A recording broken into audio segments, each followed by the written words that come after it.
Good evening, everybody. Let me just start by saying I'm honored to be here and I'm thankful that I'm able to share this evening with you all.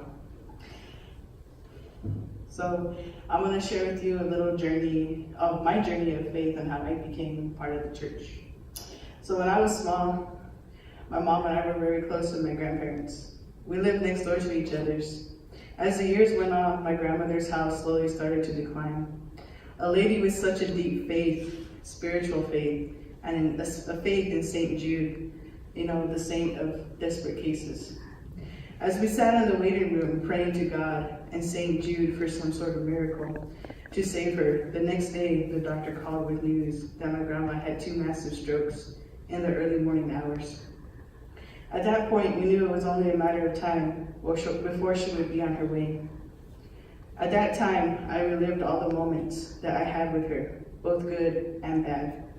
As my family and I were standing in the hospital room, listening to the chaplain administering her last rites, I started to question why everything was happening to us.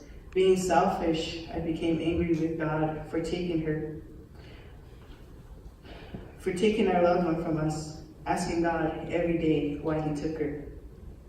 After her services were over, the reality set in, which led with questions as to how are we to go on without our loved one not physically being here? How do we live our lives now? What direction do we go in? With these questions in my head, they led me to become angry and bitter towards God and others to the point where I questioned God's existence. From then on, I had lost more family members, but it was not so much that I had lost them, but on how they left this world.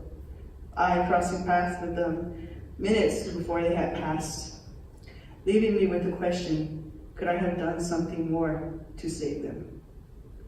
From then on, not knowing God had a plan that was slowly unfolding.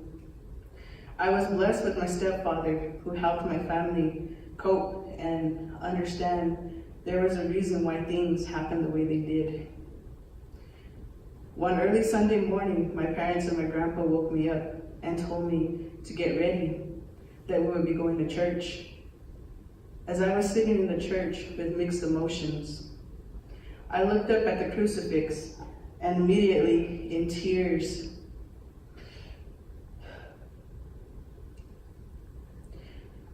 then I knew it was time for me to ask for forgiveness. When Mass was over, my family and I were walking out, and one of my aunts stopped me and told me, remember, confirmation class starts this Tuesday.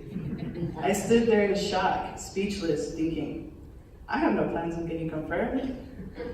As I responded, yes ma'am, but I did not register for the class. She Googled and said, you better be there. Not knowing that my mom had secretly registered me for the class. With the confirmation class, I found myself in church every Sunday morning with my family. After I was confirmed, I was still attending Mass regularly. I was starting to heal and find peace with God. Just when I was on the mend, my grandpa was diagnosed with kidney cancer. We made a promise that it would not stop us from going to church until one Sunday morning in December. I had gone next door to check on my grandpa with a familiar feeling set in. My life flashed before my eyes, and when I came back to reality, I was staring at my grandfather, unconscious, from a massive heart attack. Once again, I found myself in a familiar situation. My heart and emotions still numb from before. Then I was blessed with a little sister who I believe was a blessing in my life. I was off and on in Mass again when one Sunday I was walking out of church when Father George stopped me and asked if I would become a lector. I took some time to think and really pray on it. I agreed, and then the next month was lector training. A few years later, I was asked to become an extraordinary minister. Once again, I was unsure. I prayed on it and asked, if it was meant to be, then it will be. Little by little, it fell into place. I was content where I was in the church.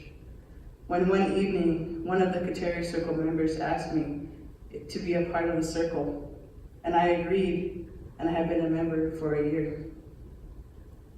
Every time I attend Mass, I look forward to receiving the Eucharist for renewal from sins that happened that week. and it strengthens me to keep moving forward into the next week. My faith has guided me, and participating within the Mass has humbled me, helped me to understand that we all have our faults, and has strengthened me both spiritually and emotionally. I look forward to Mass as a lector and Eucharistic minister in hopes to enlighten and inspire and share Mass with our parishioners. And I hope and I pray that I will be able to share this journey of faith with you for many, many more years to come. Thank you.